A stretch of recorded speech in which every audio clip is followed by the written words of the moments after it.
Tuhan. Apa kabar? Apa kabar? Luar biasa. Puji syukur kepada Tuhan kalau pagi hari ini kita masih diberikan Tuhan kesempatan untuk kita bisa beribadah, berkumpul bersama saudara-saudara seiman kita di sini. Apakah ada yang baru pertama kali hadir pada ibadah minggu pagi hari ini? Boleh angkat tangan. Apakah ada? Oh, di belakang Pak Gunawan, mungkin Bapak Ibu sekalian boleh menyambut, memberikan salam. Kami ucapkan selamat datang, selamat beribadah minggu pagi hari ini. Biar kita sama-sama bertumbuh di tempat ini, mengenal Tuhan Allah kita yang hidup. Sebelum kita memulai ibadah pagi ini, mari kita bersekutu dalam doa. Tuhan, kami mengucap syukur buat kebaikan-Mu sepanjang minggu ini untuk setiap kami. Kami mengucap syukur buat kebaikan dan kemurahan-Mu Tuhan. Kalau kami boleh ada hari ini, itu semua karena kebaikan dan kemurahan Tuhan untuk kami.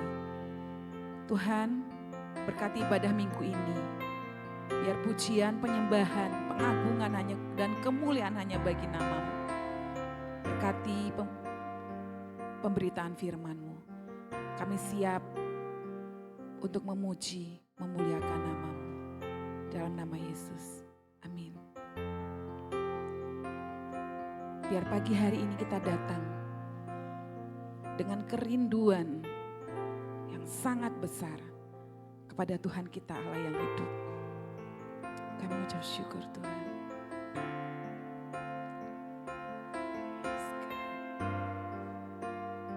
Terima kasih Tuhan. Terima kasih Yesus.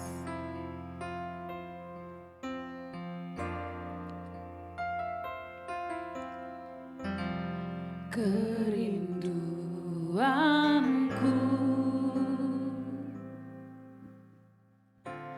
datang padamu, Allah mulia mawar syarong, ku cinta. Engkaulah Raja kami ya Tuhan. Kaulah Rajaku, Kau sahabatku dan sahabatku. Kau yang terindah ya Tuhan. Terindah, termanis Engkau bagiku. Kami sembah Engkau Tuhan.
Bapak Ibu saya undang bangkit berdiri.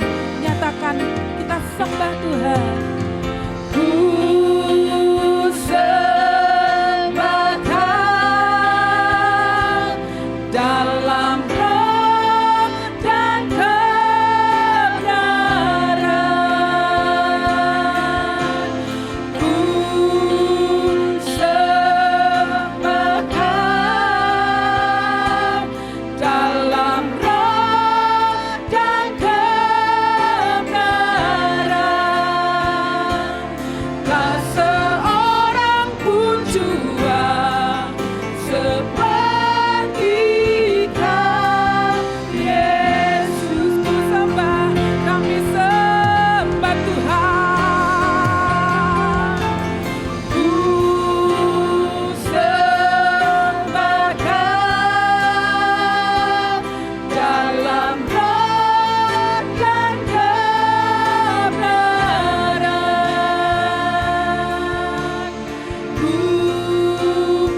kita katakan ku sembah Kau. Ku sembah Kau dalam banyak kebenaran. Sembah Engkau ya Tuhan. Sembah Kau dalam banyak kebenaran.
Tuhan, katakan aku siap. Aku siap.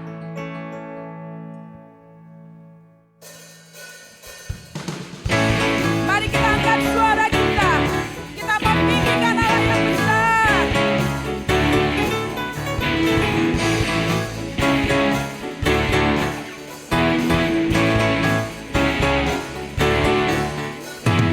Angkatlah suaramu, puji dan serukan nama Yesus. Tanggalkan bebanmu, tak perlu kau khawatir, sebab Dia sanggup. Gerakkan kakimu, mari menari, menarilah dan bertepuk tangan, bersukacitalah, tak perlu kau khawatir, sebab Dia sanggup. Sekarang nyanyikan kebesarannya, Dia kuat dan berkuasa, bersorak-sorai karena kasih-Nya, tak datang melawan kita, nyanyi bagi Dia.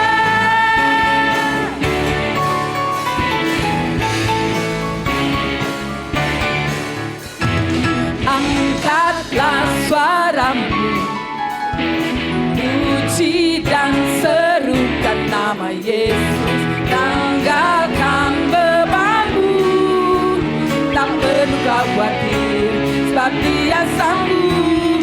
Gerakkan kakimu, bernarilah dan bertepuk tangan, bersukacitalah, tak perlu kau khawatir, sebab Dia sanggup. Sekarang nyanyikan kebesarannya, Dia kuat dan berkuasa, bersorak-sorai karena kasih-Nya, tak datang melawan. Sekarang nyanyikan kebesarannya, Dia kuat dan berkuasa, bersorak-sorai karena kasih-Nya, tak datang melawan kita, nyanyi bagi Dia. Bapak Ibu, dari lirik lagu ini dikatakan kita tidak perlu khawatir, karena kita punya Tuhan yang besar. Amin.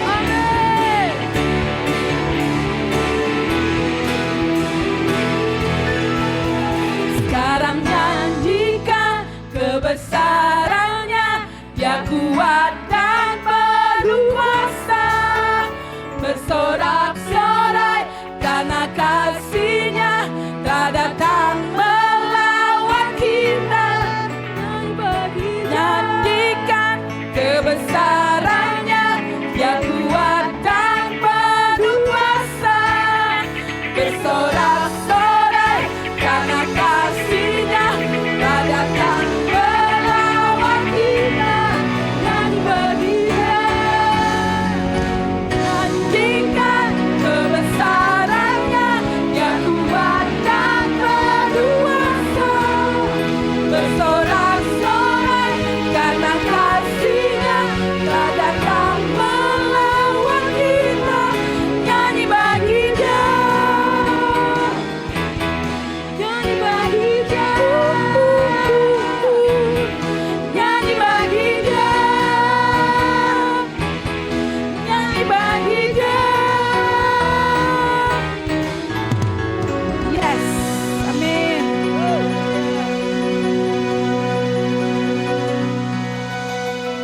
Bapak Ibu Saudara, mari semangat untuk memuji nama Tuhan. Amin. Amin. Kita mau percaya hari ini hari yang terbaik, amin. Yes. Boleh bilang ke kanan, kiri, depan, belakang, hari ini hari yang terbaik. Hari ini hari yang terbaik. Kita mau nyanyikan, kita mau percaya bahwa hari ini hari yang terbaik. Hidupku ada di tangan-Mu. Yes, amin. Kau beri rancangan yang terindah, tak hanya yang baik saja yang ku terima. Walau tubuhku dirembukan jiwaku terkoyakkan, pujianku takkan terhentikan, Roh-Mu yang memberi penghiburan. Akan ku pikul salibku, syukurlah kasih setiamu, ku bertahan, kau kuatku, teguhkan imanku. Ku mau tetap bersyukur, senantiasa bersyukur, segala yang ku alami, biar kehendak-Mu terjadi. Ku mau tetap bersyukur, senantiasa bersyukur, hatiku kan bersuka, sebab hari ini hari yang terbaik. Mari sama-sama kita nyanyikan dari awal. Hidupku ada di tangan-Mu, Kau beri rancangan yang terindah, tak hanya yang baik saja yang ku terima. Walau tubuhku dirembukan, walau jiwaku terkoyakkan, pujianku takkan terhentikan, Roh-Mu yang memberi penghiburan. Akan ku pikul salibku, syukurlah kasih setiamu, ku bertahan, kau kuatku, teguhkan imanku. Sosok serukan, ku mau tetap bersyukur, senantiasa bersyukur, segala yang ku alami, biar kehendak-Mu terjadi. Ku mau tetap bersyukur, senantiasa bersyukur, hatiku kan bersuka, sebab hari ini hari yang terbaik. Kita mau sama-sama nyatakan iman kita mau pikul salib kita, Bapak Ibu. Mari sama-sama nyanyikan. Akan ku pikul salibku, syukurlah kasih setiamu, ku bertahan, kau kuatku, teguhkan imanku. Akan ku pikul salibku, syukurlah kasih setiamu, ku bertahan, kau kuatku, teguhkan imanku. Akan ku pikul salibku, syukurlah kasih setiamu, ku bertahan, kau kuatku, teguhkan imanku. Ku mau tetap bersyukur, senantiasa bersyukur, segala yang ku alami, biar kehendak-Mu terjadi. Ku mau tetap bersyukur, senantiasa bersyukur, hatiku kan bersuka, sebab hari ini hari yang terbaik.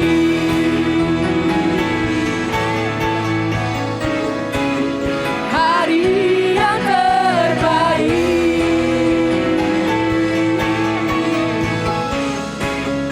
Hari yang terbaik. Ku mau bersyukur buat hari ini. Hari yang terbaik. Sama-sama kita mau katakan sekali lagi. Hari yang terbaik. Haleluya. Berikan kemuliaan untuk Tuhan kita. Bapak Ibu sekalian boleh duduk terlebih dahulu. Sebelum kita mau masuk firman Tuhan pada pagi hari ini, saya mau ajak kita untuk naikkan satu lagu baru, mungkin baru kita bawain bersama tim musik hari ini. Judulnya Tangan Kuat Yang Memegangku.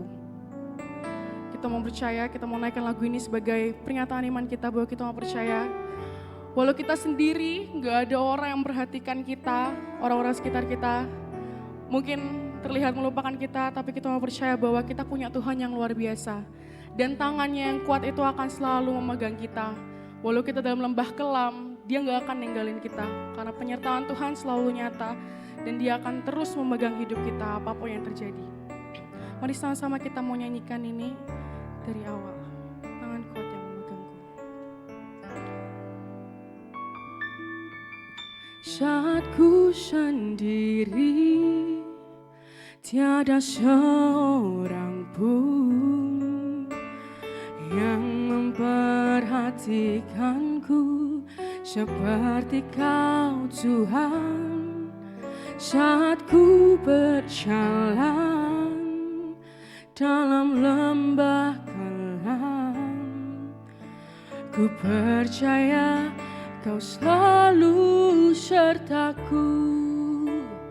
Tangan kuat yang memegangku selalu menuntunku.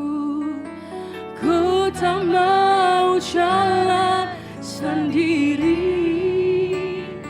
Yesus, ku perlu kasih-Mu, ku perlu kuasa-Mu sampai akhir hidupku. Bisa sama kita nyanyikan lagu ini dari awal. Saat ku sendiri, saat ku sendiri, tiada seorang pun yang memperhatikanku seperti Kau Tuhan. Saat ku berjalan dalam lembah kelam, ku percaya Kau selalu sertaku. Tangan kuat yang memegangku selalu menuntunku. Ku tak mau jalan sendiri. Yesus, ku perlu kasih-Mu, ku perlu kuasa-Mu sampai. Bapak Ibu sekalian, mari saya ajak kita bangkit berdiri, kita nyanyikan lagu ini. Tangan kuat yang memegangku selalu menuntunku. Ku tak mau jalan sendiri. Yesus, ku perlu kasih-Mu, ku perlu kuasa-Mu sampai akhir hidup.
doa sembahyang kami Tuhan.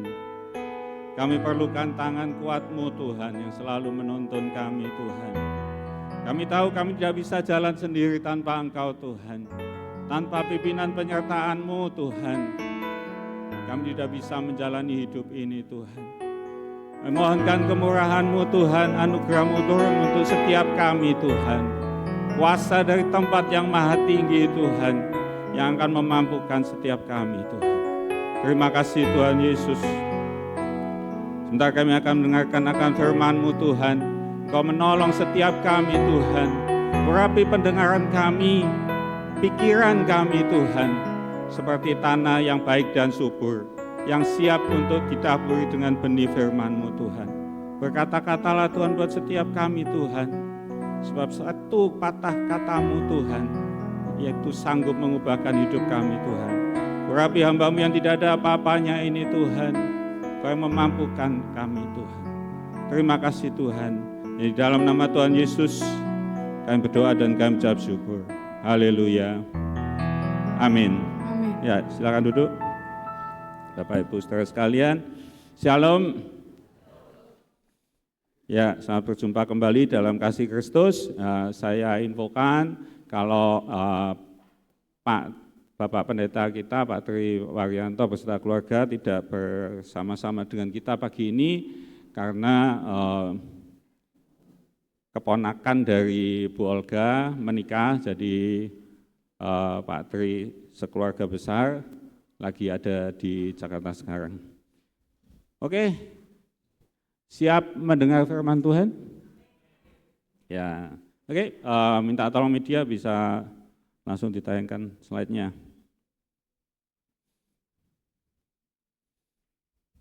Oke, ya, jadi pagi ini kita akan kembali belajar bersama-sama kebenaran firman Tuhan tentang menjaga pikiran. Kalau Bapak Ibu ingat, saya pernah sampaikan firman Tuhan tentang metanoia, itu di bulan Agustus tahun lalu ya. Mudah-mudahan ada yang ingat ya. Ya, ini bisa dibilang lanjutannya seperti itu ya. Oke, next. Ya, jadi kita manusia sebagai ciptaan Tuhan yang mulia, kita diberikan anugerah Tuhan itu pikiran. Ya, kalau mau dibagi atau digolongkan dalam dua kelompok besar, itu ada yang namanya pikiran sadar dan pikiran bawah sadar. Oke, next. Ya, apa itu pikiran sadar? Jadi pikiran sadar kita itu adalah bagian dari pikiran kita yang aktif berpikir secara rasional, logika, analitis. Kemudian berperan juga dalam pengambilan keputusan dan fungsi tubuh yang disengaja. Itu ranahnya adalah pikiran sadar.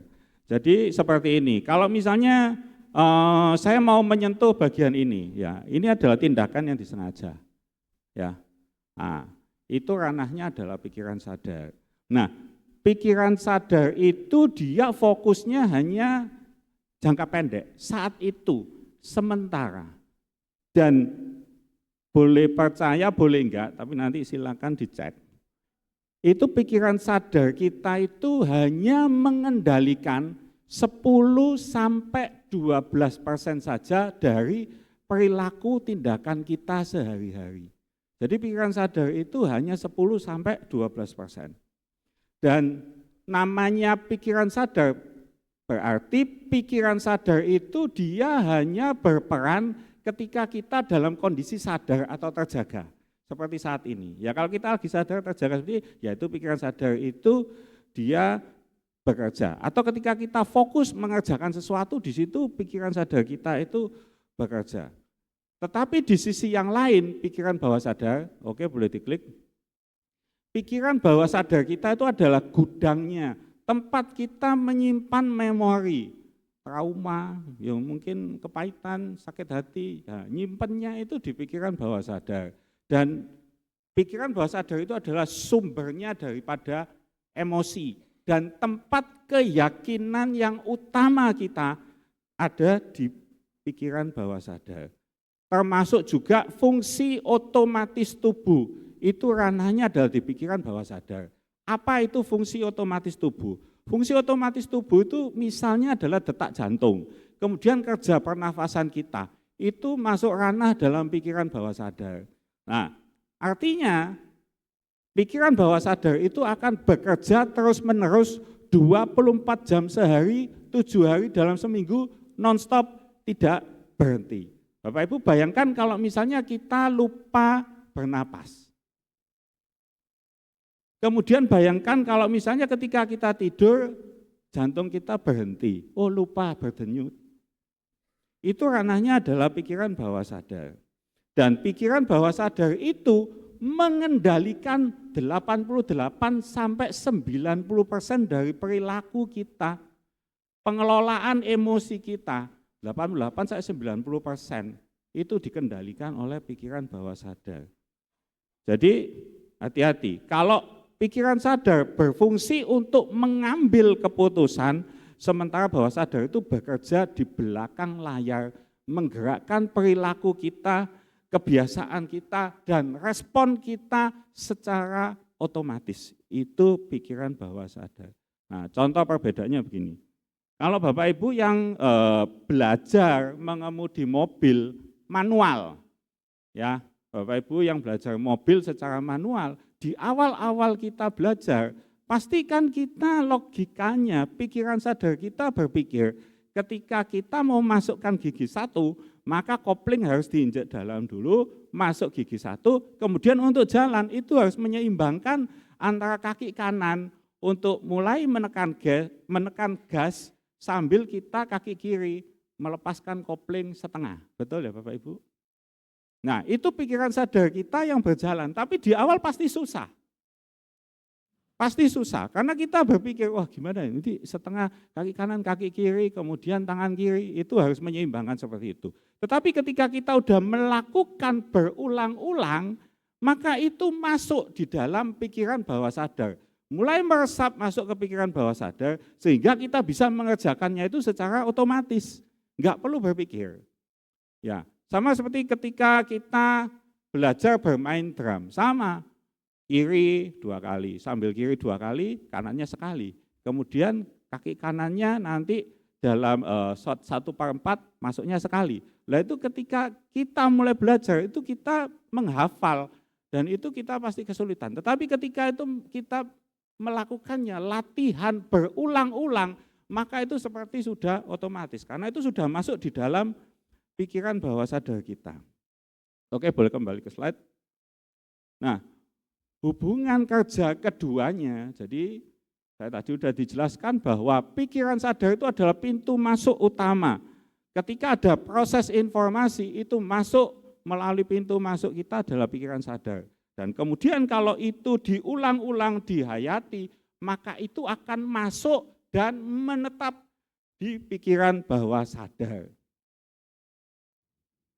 Nah, permasalahannya, konflik sering terjadi antara pikiran sadar dan pikiran bawah sadar. Contoh, nah, mungkin ada di sini bapak atau ibu lah, yang merokok misal, tahu secara logika dan pikiran sadar bahwa merokok itu mengganggu apa ya yang ada itu ya pokoknya mengganggu kesehatan jantung, kanker, sampai ada gambarnya seperti itu. Pikiran sadarnya itu tahu bahwa itu enggak bagus buat kesehatan jasmani dan buat kesehatan kantong, itu tidak bagus. Tetapi ketika pikiran sadarnya mulai berpikir itu, pikiran bawah sadarnya mulai bermain bahwa wah ini udah lama, ini enggak bisa, aku enggak bisa hidup tanpa rokok, atau mulutku pahit, kayaknya ada sesuatu yang berbeda, enggak bisa fokus, kepalaku pusing. Jadi ketika pikiran rasionalnya, pikiran sadarnya mengatakan bahwa itu enggak bagus, ada perlawanan dari pikiran bawah sadar. Lah pikiran bawah sadar itu dibentuk dari sebuah nilai yang bertahun-tahun, sudah lama gitu. Jadi itu tidak mudah untuk mengubah seperti itu. Sama dengan halnya ketika misalnya di pikiran bawah sadar kita tahu bahwa ada teman yang nyebelin dan kita mau tempeleng. Tapi ketika pikiran sadar kita bekerja, kita bisa diingatkan, kalau nempelin orang, ini bisa kena pasal pidana. Jadi jangan dilakukan. Nah, itu bisa terjadi konfrontasi seperti itu. Ya. Keyakinan yang teguh bagiannya, jadi ya saya tadi sampaikan ya, nilai-nilai keyakinan yang teguh itu ranahnya ada di pikiran bawah sadar. Karena itu numpuknya itu perlu waktu lama, bertahun-tahun. Sehingga itu masuk di pikiran bawah sadar kita. Oke, lanjut, next slide. Nah, sekarang tentang iman dan logika. Jadi pelan-pelan ya Bapak Ibu. Iman dan logika. Seringkali orang mempertentangkan antara iman dan logika. Wah, iman dan logika itu bertentangan, tidak bisa di logika. Tetapi sebetulnya bahwa iman dan logika itu tidak seharusnya dipertentangkan. Karena iman dan logika itu ranahnya berbeda. Dua cara pandang yang berbeda yang sama-sama kita perlukan untuk memahami sebuah konsep kebenaran. Itu perlu yang namanya iman dan logika. Kalau iman itu melampaui batas logika manusia dalam menerima kebenaran melalui wahyu. Saya ulangi ya. Kalau iman itu melampaui batas logika pikiran manusia yang terbatas dalam menerima kebenaran wahyu dari Tuhan. Sedangkan logika itu penggunaan akal rasional kita untuk memahami keadaan. Jadi ranahnya berbeda, tetapi sama-sama kita perlukan. Karena tadi kita baca juga bahwa logika itu pintu masuknya itu melalui logika. Dan logika tanpa iman itu sama dengan dosa. Nanti Bapak Ibu boleh baca di Roma 14 ayat 23. Apapun yang tidak berdasarkan dengan iman itu dosa. Jadi kalau logika tok tanpa iman itu dosa. Tetapi kalau iman tanpa logika, hati-hati. Kita bisa tersesat dalam fanatisme buta. Ya. Hati-hati.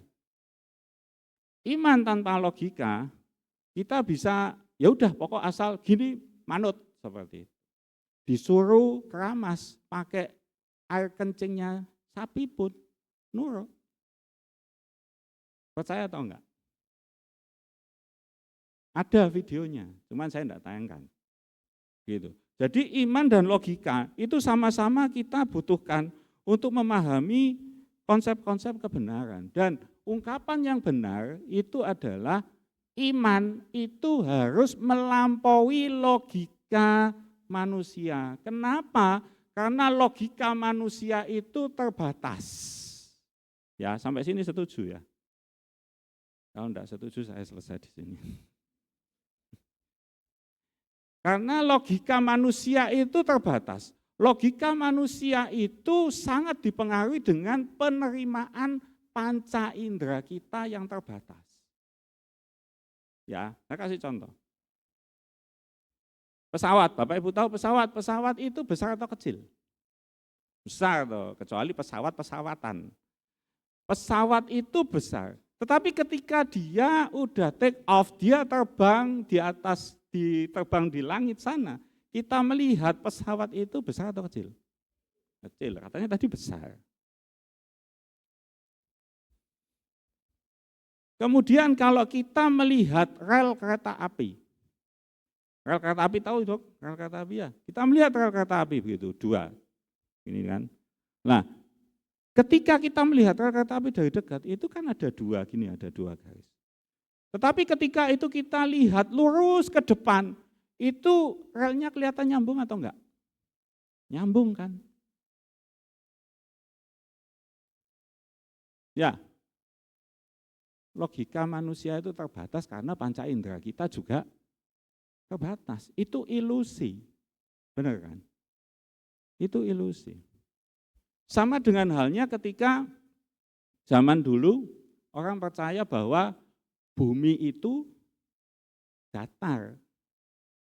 Ya, no?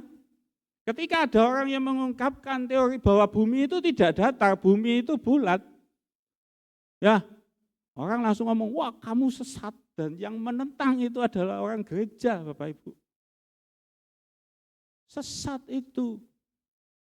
Tetapi ketika ada pelaut yang kemudian berlayar, terus kalau bumi itu datar, harusnya di ujung tertentu, dia pasti masuk ke dalam jurang yang tidak terkira dalamnya. Betul ya, setuju ya? Tetapi ketika dia bisa kembali ke tempat semula tanpa nyemplung jurang, berarti ada dibuktikan bahwa bumi itu bulat, tidak datar.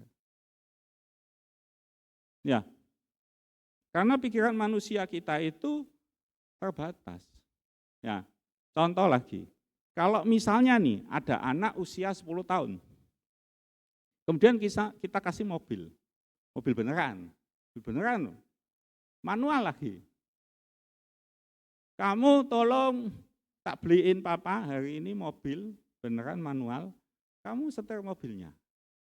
Dia nggak pernah belajar. Langsung setir. Kira-kira bisa nggak? Nggak bisa toh, bener nggak? Artinya apa? Nggak logis toh, nggak masuk akal kan? Nggak masuk akal. Anak 10 tahun dikasih mobil manual, tiba-tiba dia suruh nyetir sendiri, bawa mobil ini sendiri ke depan. Bisa enggak? Enggak bisa. Ya toh. Tetapi kalau misalnya hari ini ada anak usia 10 tahun, dah, kamu pokoknya ada mobil di sini, kamu pakai. Dia enggak pernah belajar nyetir. Enggak pernah. Tapi bisa enggak dia pakai mobil itu untuk sampai di tempat tujuan tertentu sendirian? Mungkin enggak hari ini. Mungkin. Mobilnya pakai mobil auto, mobil listrik, yang penting dia bisa mencet aplikasi. Mobilnya datang sendiri, parkir sendiri, jalan sendiri. Yang penting apa? Yakin aja, yakin selamat atau enggak sampai di situ. Kan begitu. Jadi iman dan logika itu tidak bertentangan. Tetapi iman kita harus melampaui logika kita karena karena memang logika kita itu terbatas. Dan iman dan logika itu dalam kehidupan kita orang percaya itu harus digunakan sesuai dengan proporsinya. Gitu ya. Bapak Ibu yang bekerja ketika awal tahun diminta untuk nyusun budget, kita nggak bisa ngomong kepada bos, pokoknya saya dengan iman saya pasti nyampe. Ya, kita disuruh buat rincian detailnya. Nah itu kita harus buat, walaupun di dalam hati kita iman, kita percaya. Yang benar adalah ketika kita nyusun itu, kita bawa ke hadapan Tuhan, kita doakan pada Tuhan. Seperti itu. Kalau anak putra-putri Bapak Ibu sedang menyiapkan untuk apply beasiswa, berarti persyaratannya itu apa? Itu yang harus disiapkan mulai dari sekarang. Enggak bisa dengan iman, anak saya pasti lulus, enggak bisa. Harus disiapkan. Oke, kemudian kita lanjutkan slide-nya. Nah ini, di dalam Ibrani 11 ayat 17 dan 19. Ya, saya bacakan ya, Ibrani 11 ayat 17 dan 19. Perhatikan baik-baik ya, perhatikan baik-baik. Karena iman, maka Abraham tatkala ia dicobai mempersembahkan Ishak. Ia yang telah menerima janji itu rela mempersembahkan anaknya yang tunggal. Bapak Ibu pernah baca kisah Abraham mempersembahkan Ishak dong? Nah ya. Ya, jadi di situ dikatakan bahwa karena iman. Karena iman. Oke. Kemudian lanjut ke ayat 19.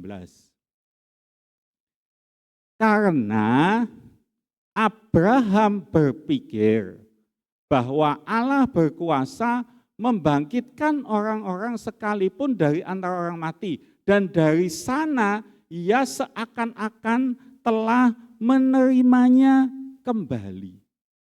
Perhatikan, kalau di ayat 17 dikatakan bahwa karena iman maka Abraham. Dan di ayat 19 dikatakan bahwa karena Abraham berpikir. sejajar karena iman dan karena Abraham berpikir.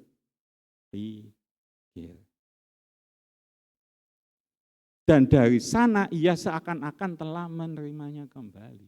Jadi dalam ayat yang barusan kita baca ini, kita bisa tahu bahwa esensi wujud hakikat iman itu apa. Ya memang kita tahu bahwa iman, definisinya itu iman adalah dasar dari segala sesuatu yang kita harapkan dan bukti dari segala sesuatu yang tidak kita lihat. Tetapi wujud konkret esensi iman dari ayat ini, wujudnya adalah cara berpikir.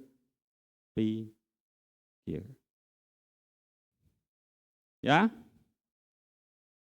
cara berpikir yang benar tentang Tuhan.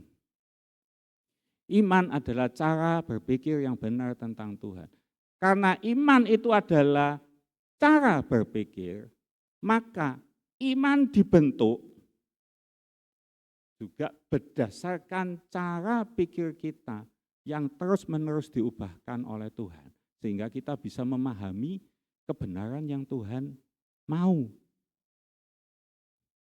Ya, sampai sini udah cukup jelas ya. Cukup jelas ya antara iman, logika, pikiran, iman. Oke, kita lanjutkan. Next slide.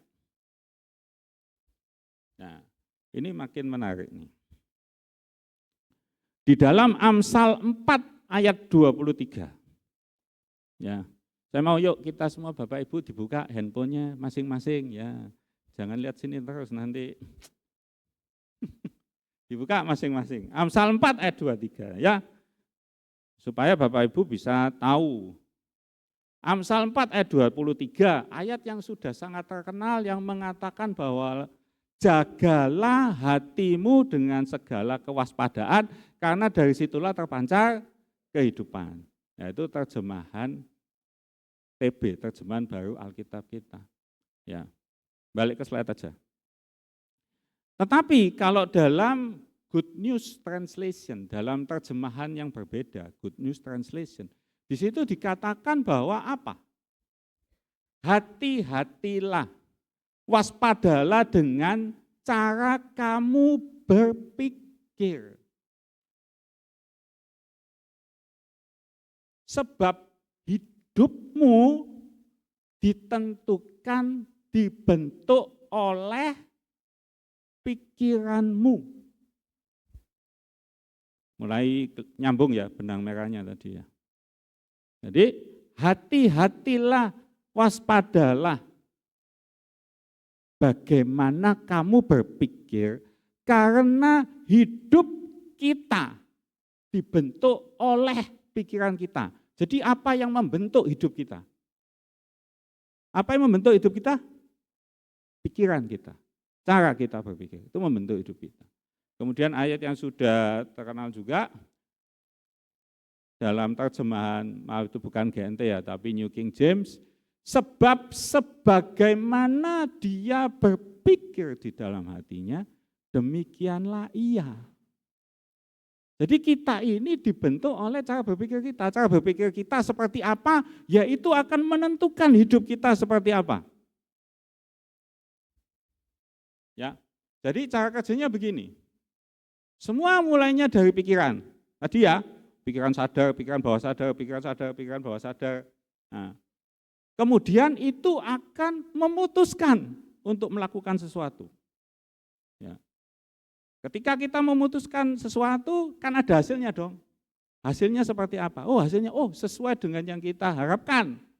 Wah ini bagus nih. Karena bagus, kita bisa ulangi. Setelah kita ulang-ulang, maka itu akan menjadi kebiasaan. Kebiasaan yang kita lakukan terus-menerus sepanjang hidup kita, maka itu akan menjadi nasib kita. Jadi kalau mau dipendekkan bahwa pikiran kita bisa menentukan hidup kita, nasib kita berakhir seperti apa. Saya kasih contoh supaya lebih ada gambaran.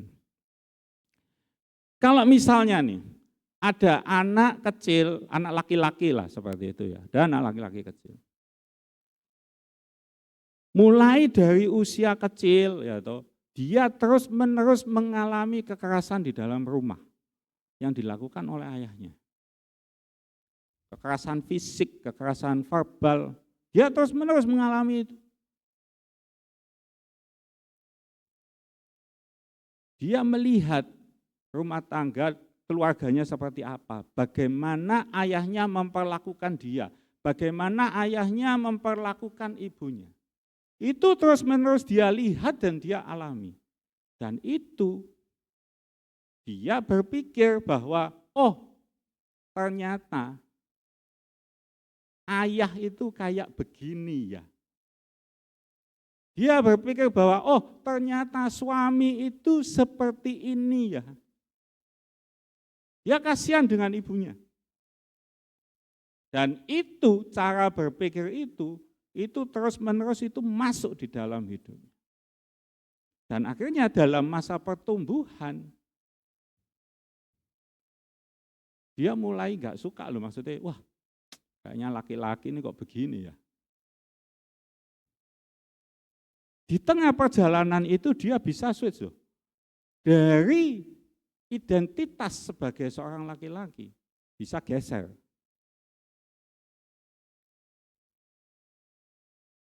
Mulai pakai pakaian perempuan seperti itu. Dan itu dia ketika dia melakukan itu dia merasa, oh ada dalam pola pikirnya yang merasa bahwa, oh iya identitasku berarti selama ini salah. Dan ketika itu dikerjakan terus-menerus, akhirnya dia udah nggak yakin lagi kalau dia laki-laki. Dia merasa bahwa dia adalah perempuan yang terjebak dalam tubuh laki-laki. Ya, akhirnya terjerumus dalam kaum lagi bete. Ya, ngerti ya kaum lagi bete ya.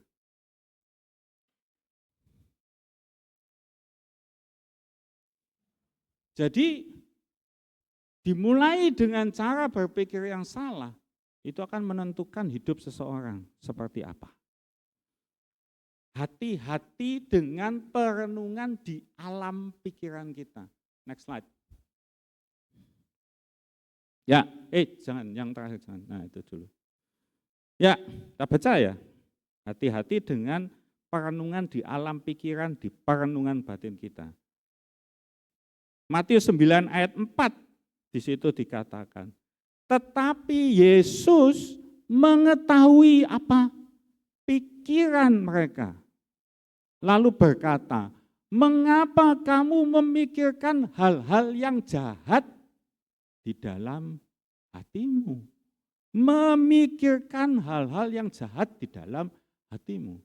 Matius 15 ayat 19 di situ dikatakan, karena dari hati timbul segala apa?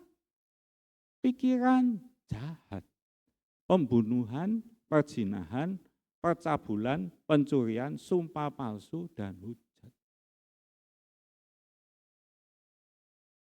Jadi niat jahat itu keluarnya dari mana? Pikiran. Hati-hati. Seringkali kita ini tidak kenal siapa kita ini gitu. Tiba-tiba kita punya pikiran-pikiran jahat yang tiba-tiba muncul gitu aja. Ada mertua yang jahat, ya. Sudah tua, bawel, jahat. Kemudian ada di alam pikiran kita, batin kita yang terkecil dari terkecil tiba-tiba terbersit. Set. Mbok yandang pulang. Hati-hati loh, kita ini jahat. Hati-hati dengan perenungan batin kita begitu. Ya, lihat tetangga ya toh, udah punya suami. Nah lihat Wah, padahal yang laki ini juga udah punya istri. Lihat, makin glowing aja sebelah. Nggak ada orang selingkuh itu spontan, instan, nggak ada.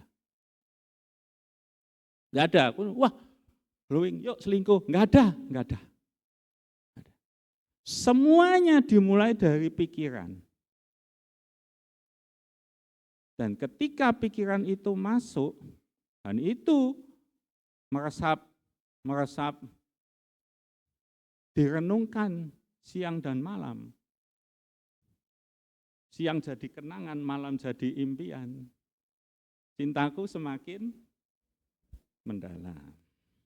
Benar lagu Happy ya itu benar itu.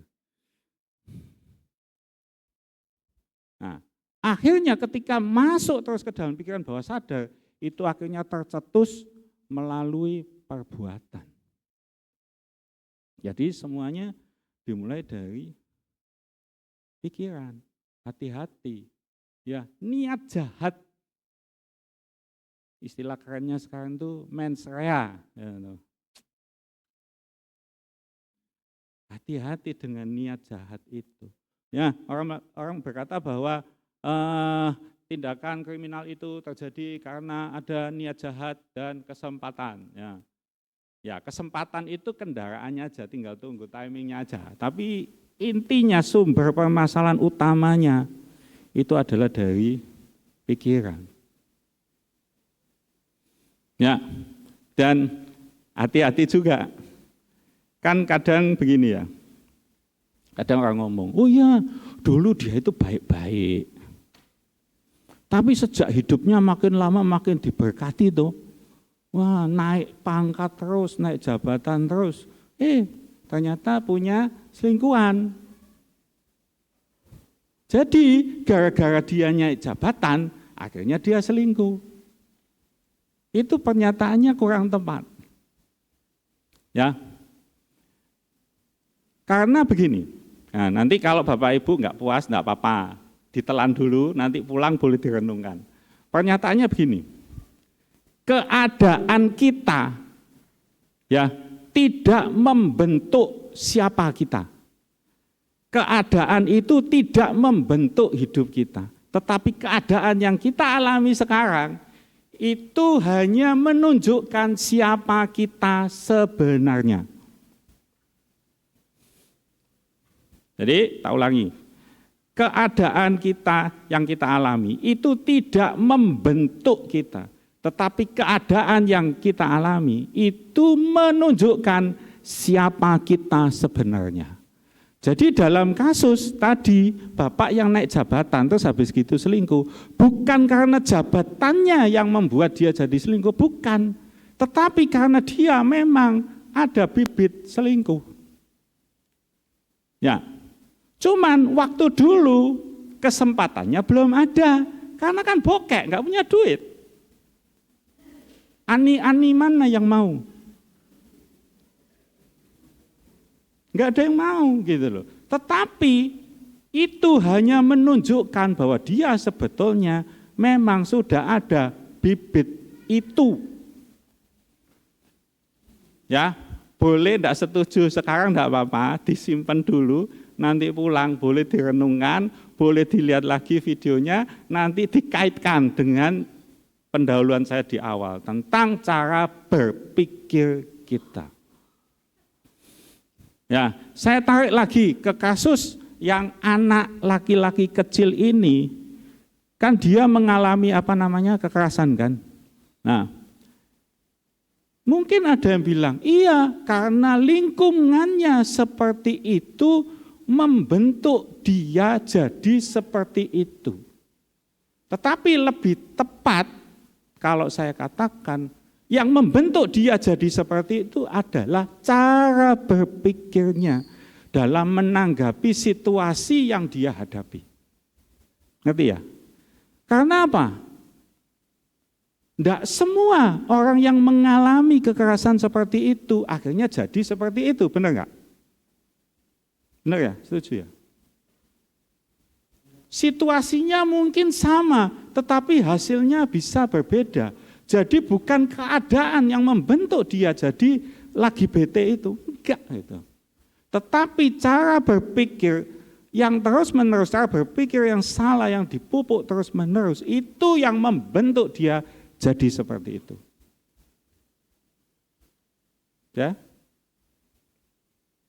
Nanti belum puas enggak apa-apa, nanti pulang dilanjutkan. Ya, oke. Jadi kalau ada mulut yang kotor, suka maki-maki, ya, suka misoh-misoh, ya, yang harus dicuci bukan mulutnya, tetapi yang harus dicuci adalah pikirannya. Kalau ada mata yang jelalatan, lihat yang bening-bening, glowing-glowing, yang harus dicuci bukan matanya. Tetapi yang harus dicuci adalah pikirannya. Jadi hati-hati. Manusia itu terbentuk dari cara berpikirnya. Oke, lanjut. Next slide. Efesus 3 ayat 20, ya, saya bacakan. Bagi dialah yang dapat melakukan jauh lebih banyak daripada yang kita doakan atau pikirkan. Seperti yang ternyata dari kuasa yang bekerja di dalam kita. Saya ulangi ya, bagi dialah yang dapat melakukan jauh lebih banyak daripada yang kita doakan atau pikirkan. Jadi ayat ini menegaskan bahwa Tuhan sanggup mengerjakan, melampaui bayangan kita, melampaui imajinasi kita. Tuhan sanggup melalui kuasa Roh Kudus-Nya yang bekerja di dalam hidup kita. Tuhan sanggup. Dan di situ dikatakan bahwa ada dua saluran Tuhan bekerja di dalam hidup kita, yaitu melalui doa dan pikiran. Sama-sama katakan, doa dan pikiran. Dua nih, setara nih. Kuasa doa sama dengan kuasa pikiran. Apa yang bisa dikerjakan doa, bisa dikerjakan oleh pikiran tuh. Jadi hati-hati dengan pikiran kita. Karena pikiran kita bisa punya kuasa setara dengan kuasa doa. Kalau doa dan pikiran ini tidak sinkron, maka itu saling meniadakan. Maksudnya begini. Kita berdoa, misalnya ada keluarga kita yang sakit. Kemudian kita berdoa untuk kesembuhan. Aku percaya Tuhan, Kau sanggup menyembuhkan di dalam nama Tuhan Yesus. Bilir-bilir Tuhan kesembuhan. Amin. Kemudian pikiran masuk. Apa iya? Tenan. Apa tenan? Iya. Ya enggak. Apa mungkin? Enggak. Firman Tuhan mengatakan apapun yang kamu doakan, kamu jangan bimbang. Kalau bimbang kita tidak menerima apa-apa. Jadi ketika kita doanya sudah sesuai dengan firman, tetapi kemudian di alam pikiran kita mengatakan, kayak enggak lah, enggak bisa lah, ya sudahlah. Maka itu punya efek saling meniadakan. Jadi kuasa doa itu tadi hilang. Enggak berkuasa, karena pikiran kita ragu-ragu, enggak bisa. Pikiran kita itu punya daya cipta loh, benar loh. Percaya? Sebuah produk, mic, ini diciptakan 2 kali. Diciptakan sekali ketika orang mulai membayangkan. Di pikirannya dia mulai mengimajinasikan ada suatu alat ya yang bisa digunakan untuk ngomong di tempat umum, ngomongnya enggak usah kenceng-kenceng, semua ribuan orang bisa kedengeran. Semuanya dimulai dari imajinasi. Dari imajinasi manusia, yaitu produk mic ini diciptakan duluan sekali. Kemudian baru diciptakan di pabrik, diciptakan yang kedua kali. Jadi hati-hati dengan pikiran. Pikiran itu punya daya cipta.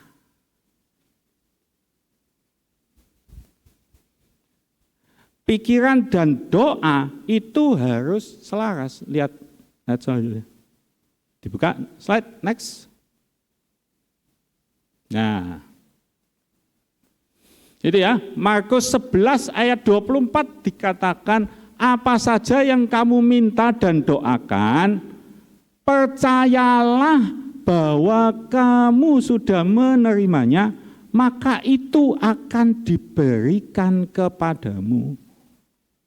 Apa saja yang kamu minta dan doakan, percayalah bahwa kamu sudah menerimanya. Pikiran kita confirm bahwa aku sudah menerimanya. Jadi antara doa dan pikiran itu harus selaras, sepakat. Sebab pikiran adalah tempat menerima jawaban doa.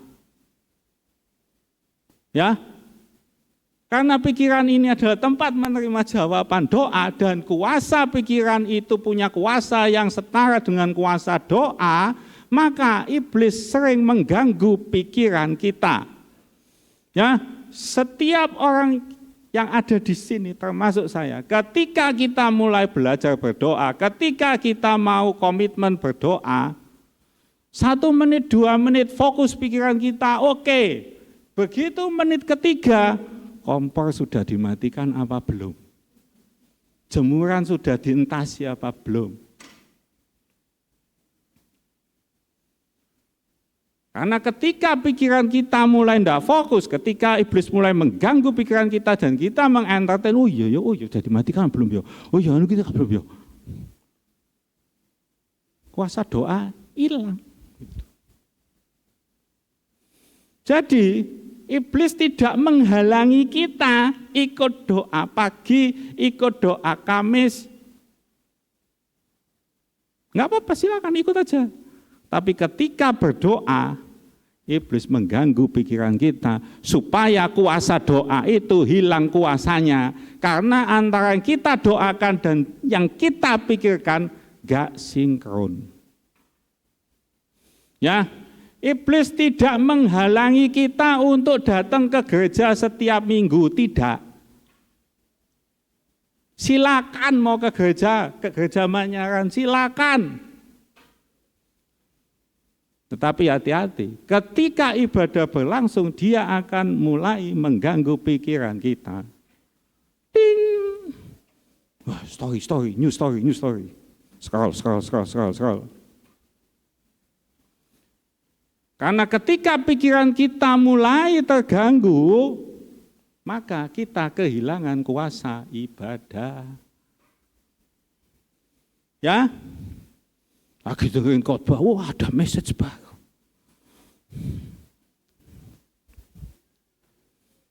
Ya, hati-hati. Jaga pikiran kita baik-baik. Next slide. Nah, oleh karena itu kita bisa paham betul kenapa Rasul Paulus di dalam Roma 12 ayat 2 di situ dikatakan, janganlah kamu menjadi serupa dengan dunia ini, tetapi berubahlah oleh pembaharuan budimu. Sehingga kamu dapat membedakan manakah kehendak Allah, apa yang baik, yang berkenan kepada Allah dan yang sempurna. Berubahlah apa? Cara berpikir kita itu yang harus diubah duluan.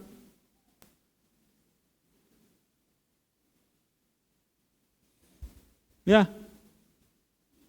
kalau tadi kita sudah tahu tuh, semua memori, keyakinan, nilai kita, sekian puluh tahun kita hidup, semuanya ditumpuk di dalam pikiran bawah sadar. Itu membentuk value, membentuk keyakinan yang sangat kuat di dalam diri kita. Kalau itu mau diubah, itu tidak mudah. Makanya seringkali Tuhan harus mengintervensi. Kita harus mengalami kejadian yang supranatural, yang ilahi. supaya pikiran bawah sadar kita ini dibongkar.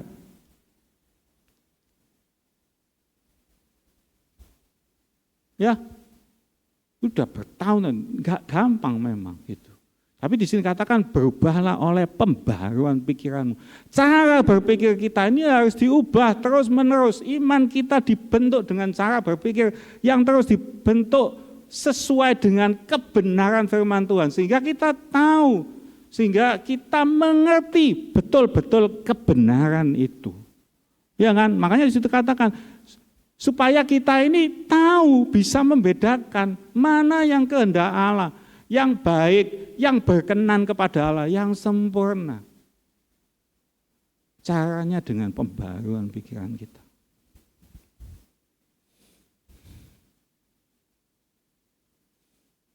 Ya, jadi kalau misalnya ada orang yang sudah ke gereja ya, puluhan tahun ke gereja, kemudian kok, ya kalau dilihat, kalau pas puji-pujian, wah kusuk begitu ya. Wah, liturgi gereja hafal lah ya, liturgi gereja hafal. Oh sebentar lagi persembahan, oh sebentar lagi ini pengumuman, oh sebentar lagi ini, wah hafal betul ya. Tetapi dia tidak mengalami perubahan hidup. Karena apa? Belum mengalami pembaharuan pikiran. Ya, sama dengan kalau misalnya kita ikut workshop, kita ikut pelatihan, seminar, pujian penyembahan, bagus. Kita kumpulin sertifikat sampai 10, bagus.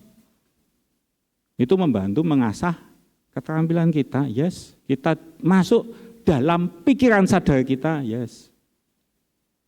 Tetapi pertanyaannya, apakah betul gaya hidup penyembahan yang Tuhan mau itu benar-benar udah masuk di dalam pikiran bawah sadar kita, sehingga kita dalam kehidupan sehari-hari itu kita praktek sesuai dengan kebenaran tentang pujian dan penyembahan yang sudah masuk dalam keyakinan dan pikiran bawah sadar kita. Sebab kalau itu belum masuk di dalam keyakinan kita, itu hanya tampilan luar gitu. Dan tidak mengubah hidup kita. Ya, mungkin secara luar oke lah, lihat oh ya berubah, seminggu 2 minggu aja, sebulan maksimal, setelah itu balik lagi. Karena belum menyentuh sampai yang di bawah sadar. Ya, jadi kalau kita mau berubah hidup kita, ya lebih ekstrem lagi, kalau kita mau berubah nasib kita, maka apa dulu yang harus berubah? Cara berpikir kita.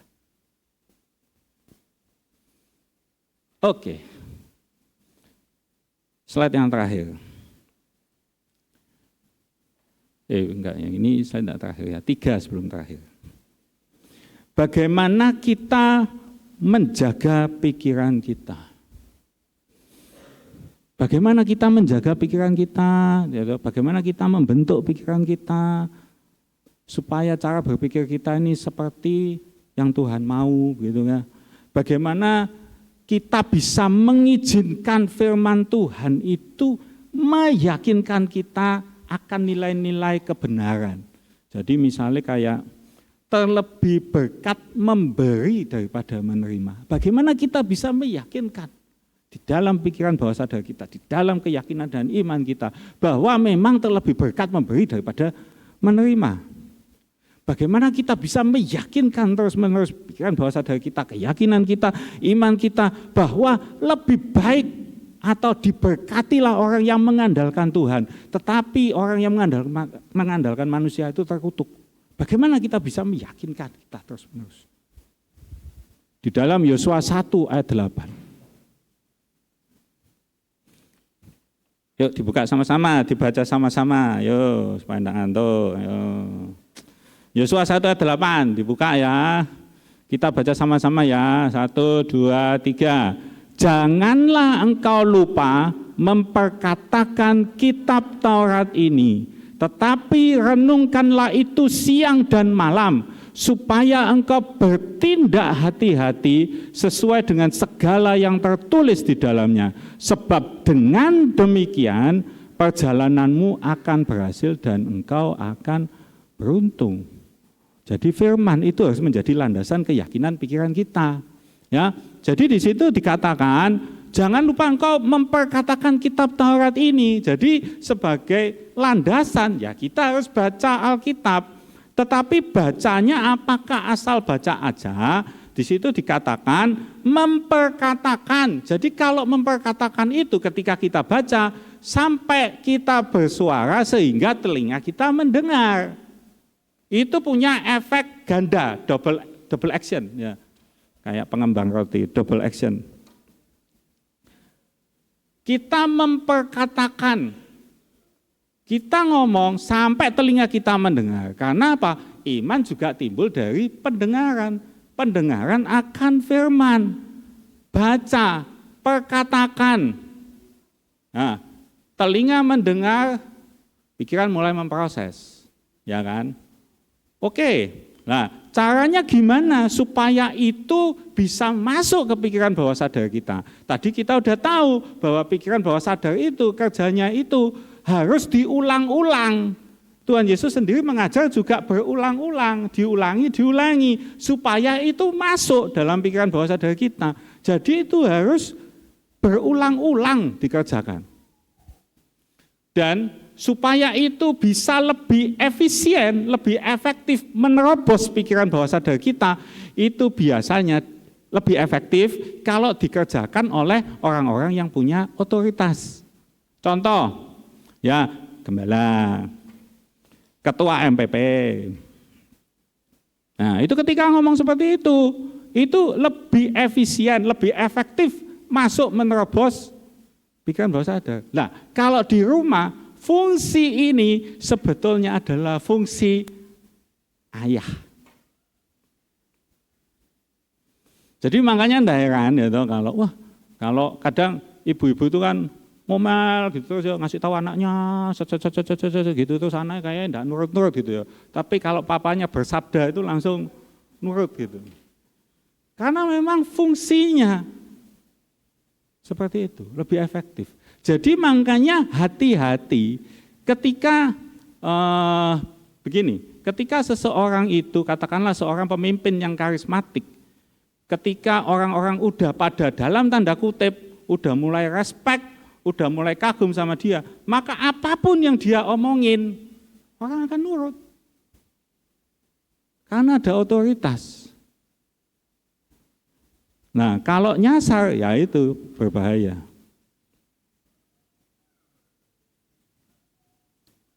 Next.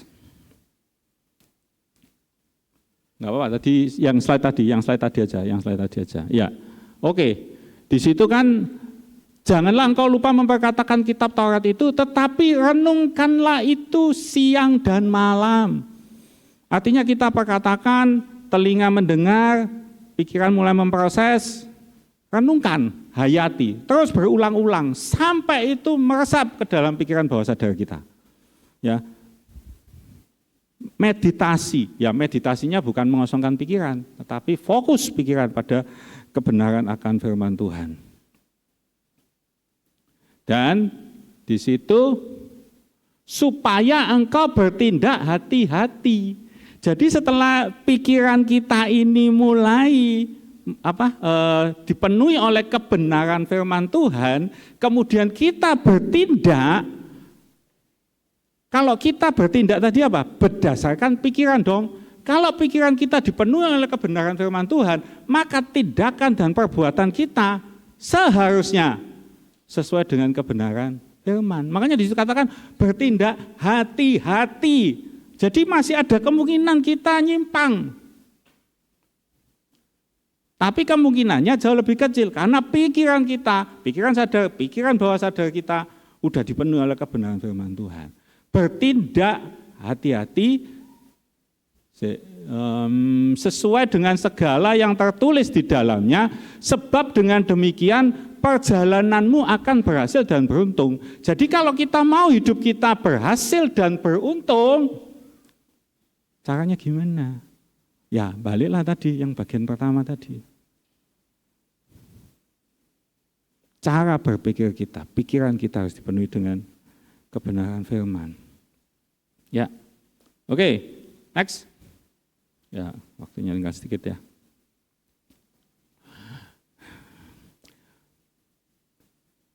Yang kedua adalah dengan menundukkan pikiran kita. 2 Korintus 10 ayat 5. Kami mematahkan setiap siasat orang dan merubuhkan setiap kubu yang dibangun oleh keangkuhan manusia untuk menentang pengenalan akan Allah. Kami menawan segala pikiran dan menaklukkannya kepada Kristus. Pikiran adalah medan pertempuran. Jadi kalau ada pikiran-pikiran yang masuk, pikiran-pikiran ya perenungan batin, pikiran yang jelek-jelek itu kita harus tolak, kita harus tengking dalam nama Tuhan Yesus. Counter dengan firman, dibuang, jangan diresapi. Semua ideologi, filosofi, nilai-nilai yang nilainya tidak bersesuai dengan firman Tuhan, itu kita harus buang. Ya. Harus ada filter yang kuat di dalam kita. Sehingga kita tahu ada orang ngajari ini. Kita tahu ini tidak sesuai dengan kebenaran firman. Kita tidak bisa punya filter yang kuat kalau kita tidak pernah baca firman. Dan di situ ada kata-kata dibangun oleh keangkuhan manusia. Jadi seperti benteng-benteng. Jadi nilai-nilai, keyakinan-keyakinan kita di pikiran bawah sadar itu seperti benteng-benteng yang udah kita bangun bertahun-tahun. Dan itu seringkali kita itu jadi kayak keangkuh gitu. Untuk berubah itu berubah untuk untuk merendahkan hati kita, menyatakan bahwa selama ini cara berpikirku salah, itu tidak gampang. Karena itu seperti menghancurkan benteng-benteng yang kita udah bangun selama bertahun-tahun. Gitu. Jadi makanya kadang kalau kita dengerin khotbah kemudian, ayat ini, udah tahu. Udah tahu. Ketika kita ngomong udah tahu, itu adalah cetusan dari pikiran kita yang mengatakan, udah pernah nih. Kalau udah seperti itu, maka ya percayalah kita tidak akan terima apa-apa. Kuasa firman tidak akan menyentuh sampai pikiran bawah sadar kita. Ya. Kemudian sama juga ketika kita mulai tidak respect terhadap seseorang. Ya, kita tidak respect terhadap seseorang. Ketika orang itu ngomong tentang firman, kita juga tidak menerima apa-apa. Ya, kan tadi jelas toh, supaya lebih efektif kita harus respect sama orangnya. Lah kenapa kamu tidak respect sama pendetanya? Ya Pak, lah masuk pas saya ibadah loh, saya pernah lihat dia ngupil Pak. Ya mungkin khilaf kali ya. Masuk Pak, masa istri pendeta Pak, tasnya LV Pak, LV. Ya dicek dulu LV-nya asli atau KW, atau ada yang ngasih gitu loh. Karena begitu kita udah ada seperti itu di pikiran kita, itu membentuk blok. Udah, kalau begitu kita udah ada blok, udah percayalah. Orang mau ngomong sampai set, nggak akan masuk dalam pikiran bawah sadar kita. Oke, yang terakhir.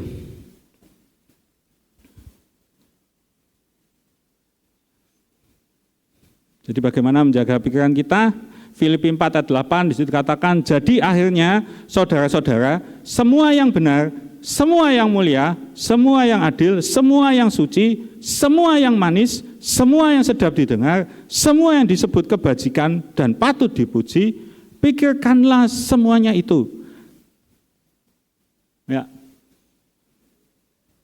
Pikirkan yang baik-baik, yang sesuai dengan kebenaran firman Tuhan. Kita harus secara aktif memilih gitu loh. Mana yang sesuai, mana yang enggak. Jadi kalau lagi scrolling, kalau filter kita langsung jalan gitu. Enggak usah parental guide, enggak usah. Begitu kita scrolling itu langsung jalan filter kita. Wah ini enggak sesuai kebenaran firman Tuhan, langsung skip gitu. Kalau kita skipnya cepat, nanti feed selanjutnya pasti enggak berkaitan dengan itu. Yakin saya. Ya saya enggak terlalu mudeng algoritmanya, tapi saya sedikit tahu. Kalau kita scroll, kemudian kita berhenti di feed itu lama, percayalah berikutnya akan muncul yang sejenis. Tapi kalau tidak sesuai, skip. Itu yang muncul berikutnya juga kemungkinan besar nggak akan sesuai dengan itu. Jadi filternya itu yang kuat gitu loh. Jadi juga lingkungan kita harus pilih-pilih gitu ya. Ya, jangan izinkan orang di circle kita itu orang-orang yang toksik gitu. Di waktu ngumpul sama-sama ibu-ibu, kemudian ada yang ngomong,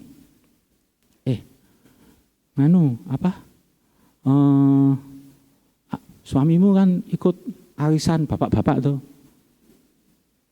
seminggu sekali tuh. Yakin ikut arisan bapak-bapak seminggu sekali.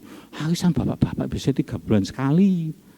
Seminggu sekali arisan bapak-bapak. Jangan-jangan dia punya ani-ani. Cek tuh. Oh iya ya. Mulai scrolling. Ditanya ChatGPT. Arisan bapak-bapak biasanya dilakukan berapa kali dalam sebulan. Terus muncullah. Oh, sebulan sekali. Wah, ini berarti benar nih. Udah mulai WhatsApp-nya ditautkan dengan WhatsApp-nya sendiri. Ada loh caranya ya. Belum tahu ya. Jangan.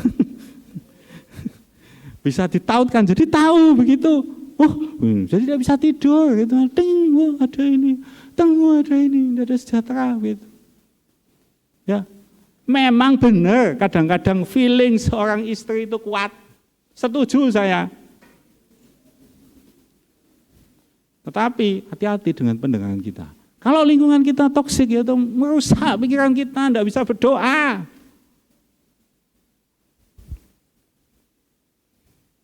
Oke, sebagai ayat penutup Filipi 4 ayat 7.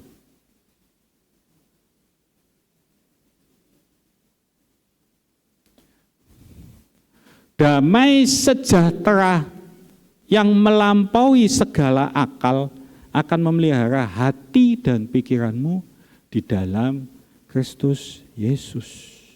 Melampaui segala akal. Artinya damai sejahtera yang Tuhan janjikan buat setiap kita itu tidak bergantung pada logika dan keadaan yang sedang kita alami. Kita mau lagi secara keadaan nih, kita lagi susah, kita ngalami pergumulan. Tetapi di sini Tuhan janjikan damai sejahteranya yang melampaui logika kita, melampaui keadaan kita. Makanya keadaan kita itu seharusnya tidak membuat mood kita berubah. Damai sejahtera kita tidak ditentukan oleh keadaan kita. Tetapi damai sejahtera kita itu ditentukan oleh iman percaya kita akan janji-janji Tuhan. Amin. Saya undang WL Singer Musik bisa maju ke depan.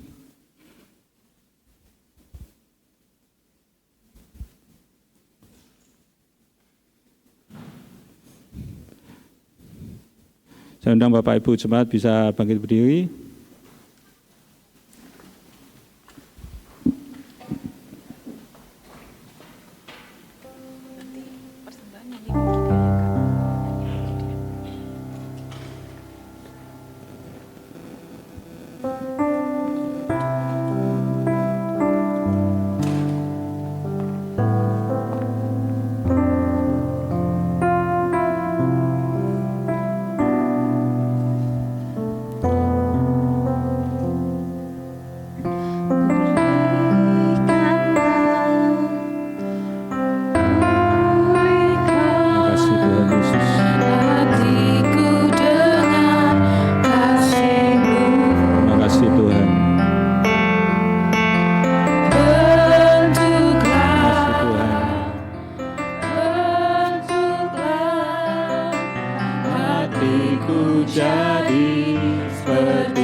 Kekudusan-Mu Tuhan,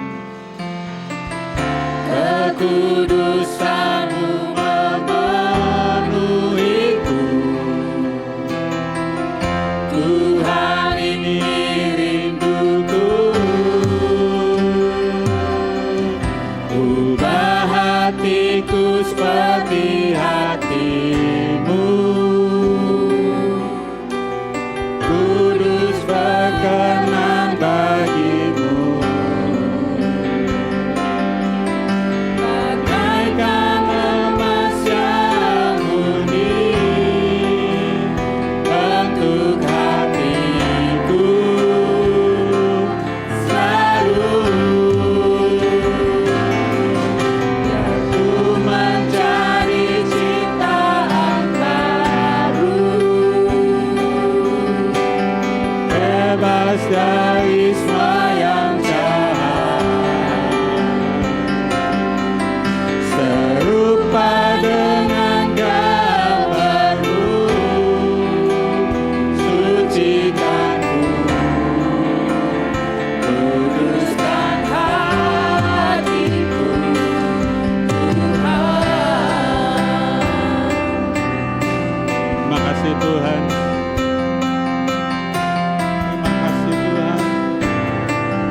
memulihkan dunia kami Tuhan. Engkau memulihkan kami dari trauma masa lalu Tuhan.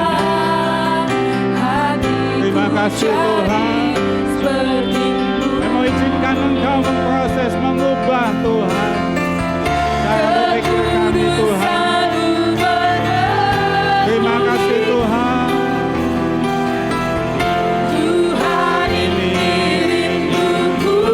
Naikkan dengan sungguh-sungguh. Hatiku seperti hatimu, kudus berkenan bagimu, bagaikan emas yang murni, penuh hatiku selalu. Menjadi ciptaan baru, bebas dari semua yang jahat, serupa dengan gambarmu, sucikanku, kuduskan hatiku. Ubah hatiku seperti hatimu. Ya Tuhan, ini kami Tuhan. Kami bawa hidup kami kepadamu Tuhan. Pikiran kami serahkan kepadamu Tuhan. Engkau yang menolong kami. Engkau yang menyanggupkan setiap kami Tuhan. Terima kasih Tuhan. Kita teriak pada Tuhan. Kita minta kemurahan Tuhan.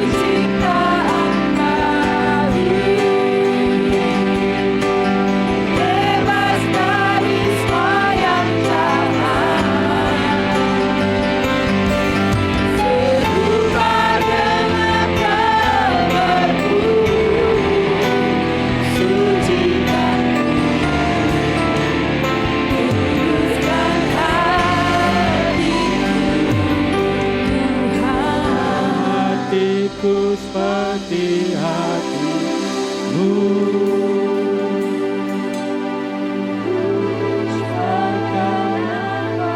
Terima kasih Tuhan. Terima kasih Tuhan. Pagi ini Tuhan, bongkar Tuhan setiap benteng-benteng Tuhan, pikiran bawah sadar kami yang tidak berkenan kepadamu Tuhan. Trauma masa lalu Tuhan, sakit hati Tuhan, luka-luka apapun Tuhan. Bongkar Tuhan. Kami mau terbuka di hadapan-Mu Tuhan. Biar pagi ini Tuhan, ada pertobatan Tuhan di alam pikiran kami Tuhan. Pikiran kami mengalami transformasi daripada-Mu Tuhan. Metanoia Tuhan terjadi Tuhan atas pikiran kami. Sehingga hidup kami diubahkan sesuai dengan Engkau yang rancangkan dalam hati-Mu Tuhan. Terima kasih Tuhan Yesus.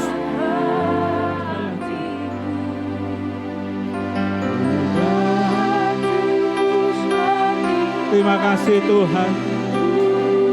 Engkau menolong setiap kami Tuhan. Kami percaya Tuhan, Engkau rindu Tuhan melihat anak-anak-Mu berubah. Mengalami hidup yang sepenuh-penuhnya di dalam Engkau Tuhan. Mengalami terobosan di dalam hidup kami Tuhan. Perjalanan kami akan berhasil dan beruntung Tuhan. Sebab Engkau beserta dengan kami Tuhan. Terima kasih Tuhan Yesus. Terima kasih Tuhan.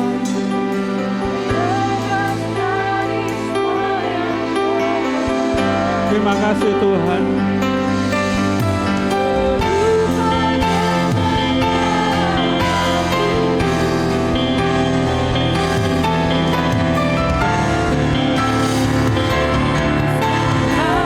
Terima kasih Tuhan. Kita naikkan dengan sungguh-sungguh Tuhan. Hatiku seperti Ubah kami Tuhan. Ubah kami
Terima kasih Tuhan. Terima kasih Tuhan. Terima kasih Tuhan. Kami percaya Tuhan, pagi ini Tuhan, tidak ada yang tersembunyi di hadapan-Mu Tuhan. Semuanya terbuka di hadapan-Mu Tuhan. Semua pikiran-pikiran jahat kami Tuhan. Pikiran-pikiran bawah sadar kami yang tidak sesuai dengan kebenaran firman-Mu Tuhan. Kami berdoa Tuhan. Hari ini Tuhan, dibongkar Tuhan, di dalam nama Tuhan Yesus. Engkau memulihkan Tuhan. Semua trauma masa lalu, semua luka, semua sakit di masa lalu yang masih tersimpan dengan baik di pikiran bawah sadar kami. Pagi ini Tuhan kami mau serahkan dalam tangan-Mu Tuhan. Kami mau terbuka di hadapan-Mu Tuhan. Tuhan tolong intervensi Tuhan. Supaya pikiran bawah sadar kami ini Tuhan terus menerus mengalami pembaharuan yang daripada-Mu. Terus menerus dipulihkan Tuhan. Kami tidak mau Tuhan dalam sisa sepanjang hidup kami terus membawa sampah Tuhan yang bukan daripada-Mu Tuhan. Kami mau buang Tuhan. Kau gantikan dengan pikiran-pikiran yang daripada-Mu. Yang baik, yang berkenan, yang sempurna Tuhan. Boleh terus menerus masuk dalam hidup kami. Kami percaya Tuhan. Ketika cara berpikir kami terus diubahkan Tuhan. Ketika cara berpikir kami berubah Tuhan. Kami percaya di situ Tuhan hidup kami berubah Tuhan. Terima kasih Tuhan, terima kasih. Engkau terus berkarya dalam masing-masing kami Tuhan. Engkau singkapkan satu persatu Tuhan. Semua niatan, perenungan batin kita, perenungan batin kami Tuhan, yang terkecil sekalipun Tuhan. Engkau singkapkan Tuhan, supaya kami sadar dan kami bertobat Tuhan. Terima kasih Tuhan Yesus, terima kasih Tuhan. Sebentar kami akan diberikan kesempatan Tuhan untuk memberikan persembahan, mengembalikan perpuluhan, nasar, janji iman kami kepadamu Tuhan. Engkau yang berbicara buat setiap kami Tuhan. Kami melakukannya ini Tuhan dengan tulus hati. Dan kami melakukannya Tuhan sesuai dengan kasih kami, kebenaran firman-Mu Tuhan. Demi dan di dalam nama Tuhan Yesus, kami doa dan kami bersyukur. Haleluya. Amin. Ya silakan duduk Bapak Ibu. Ada pengumuman ya dari silakan.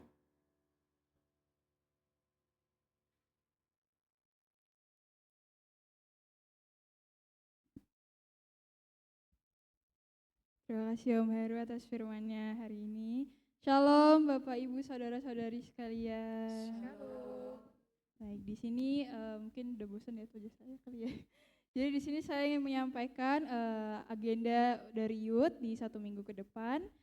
Bagi Bapak Ibu yang memiliki anak seusia Youth ataupun bagi remaja-remaja yang ingin ikut, kami ada di tanggal 13 Februari hari Jumat besok. Kebetulan Youth mendapatkan undangan untuk bergabung dalam Intimate Worship bersama Youth Impact dan juga Youth Alive. Untuk tempatnya sendiri nanti akan ada di JKI Mawar Sharon dan untuk waktu berkumpulnya itu jam 6 sampai sana ya. Jadi mereka sudah open gate jam 6. Nah untuk teman-teman, untuk saudara-saudara yang mau ikut atau Bapak Ibu yang punya anak masih youth gitu ya mau ikut boleh. Nanti paling lambat untuk formnya atau untuk mengisi daftar hadirnya itu di hari Selasa. Nah, lalu selanjutnya kita juga ingin mengumumkan bahwa sebentar lagi kan kita tahu akan ada Valentine di tanggal 14, kebetulan jatuhnya juga bersamaan dengan ibadah Youth. Kita akan ada ibadah spesial Valentine dengan tema Through the Lens of Faith atau melihat dari kacamata iman. Untuk acaranya sendiri ibadahnya akan dimulai pukul 4 sampai setengah 5 itu open gate, jadi ibadahnya mulai jam setengah 5 ya, sampai kurang lebih jam setengah 7. Kembali lagi buat saudara-saudari yang mau ikut boleh banget, kebetulan kita dapat kesempatan juga untuk mengundang pastor dari dari youth lain, pastornya siapa ditunggu aja, nanti kita akan sampaikan di minggu-minggu ke depan gitu. Terima kasih.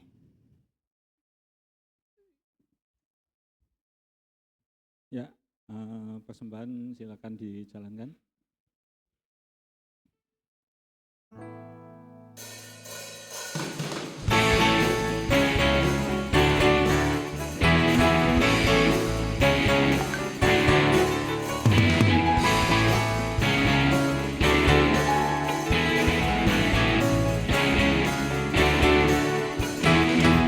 Angkatlah suaramu, puji dan serukan nama Yesus. Tanggalkan bebanmu, tak perlu kau khawatir, sebab Dia sanggup. Gerakkan kakimu, berlarilah dan bertepuk tangan, bersukacitalah. Tak perlu kau khawatir, sebab Dia sanggup. Sekarang nyanyikan kebesarannya, yang kuat dan berkuasa, bersorak-sorai dengan kasih-Nya, datang melawat kita. Saya undang kita semua bangkit berdiri. Kebesarannya yang kuat dan berkuasa, bersorak-sorai dengan kasih-Nya, datang melawat kita. Nyanyi bagi-Nya. Mari kita kedamkan tangan kita bersama-sama. Tuhan, kami bawa persembahan Tuhan, perpuluhan janji iman nasar kami ke hadapan-Mu Tuhan. Kami percaya Tuhan bahwa sebetulnya dari tangan-Mu sendirilah Tuhan persembahan kami. Dan kami mau bawa Tuhan pagi dalam tangan-Mu Tuhan. Engkau memberkati juga Tuhan, pengelola-pengelolanya Tuhan, dipakai untuk kegiatan gereja Tuhan, diakonia Tuhan, sehingga tidak ada orang miskin Tuhan di antara kami Tuhan. Terima kasih Tuhan Yesus. Tuhan memberkati engkau dan melindungi engkau. Tuhan menyinari engkau dengan wajah-Nya dan memberi engkau kasih karunia. Tuhan menghadapkan wajah-Nya kepadamu dan memberi engkau damai sejahtera. Pulanglah dengan membawa berkat-berkat yang dari Bapa di dalam surga, Putranya yang tunggal Yesus Kristus, dan penyertaan Roh Kudus ada di dalam hidup kita, mulai dari sekarang hingga sampai selama-lamanya. Demi dan di dalam nama Tuhan Yesus, semua yang diberkati Tuhan berkata, Amin. Selamat hari Minggu, Tuhan Yesus memberkati.